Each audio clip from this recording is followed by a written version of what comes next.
Hi, I'm Sarah Sullivan. This is our son Cormac, and my husband Patrick is the cameraman today.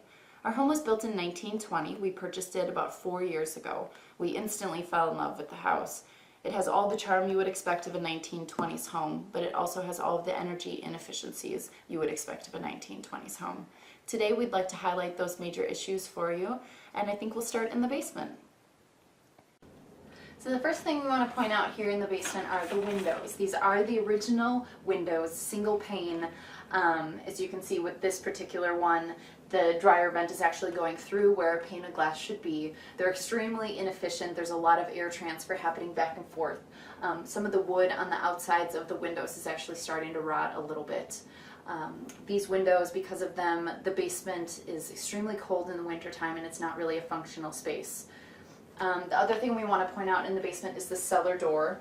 It, as you can see, is not functional at this point. We've had to spray foam around the edges just to really prevent there from being a constant breeze in the basement. These two things not only affect the temperature of the basement, but the bedrooms above it. The back bedroom that is directly above here gets so cold in the wintertime that we can't really use it as a bedroom, so it's sort of wasted space right now.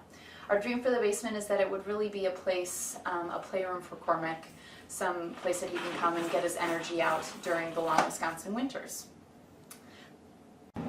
This is our water heater. It's about 15 years old.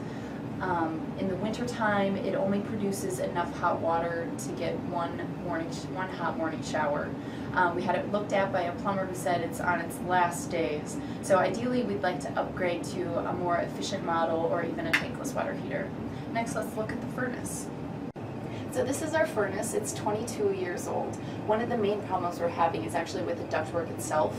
You can feel up here that the air is actually escaping out of the seams that aren't sealed properly anymore.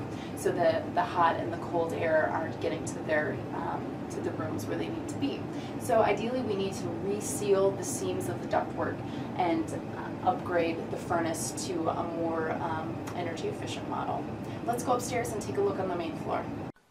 The major problem we have on the first floor are the windows. These are the original windows, single pane. You can see this one here even has a crack in it. These windows are very drafty. In the wintertime, we actually do put plastic on the interiors just to try to retain some of the heat and keep our energy bills down. Next, let's go to the attic. Okay, so we're up here in the attic. There are two major problems here. Number one, the insulation. There's only about 6 inches of insulation, and there should be more than double that. Number two, there's no vent in the roof. So we have to leave the windows up here open year-round to allow some of the necessary air transfer to happen. What happens in the attic then is it gets very hot in the summertime and very cold in the winter. With the lack of necessary insulation up here, it makes it even more difficult to regulate the temperature on the main level of the house. We just want to thank you for coming on the tour of our house today. As you can see, there's a lot of upgrades that need to happen in order for us to make every room in this house a functional space for our growing family. So we hope you log on to Way to Save Burlington and vote for us.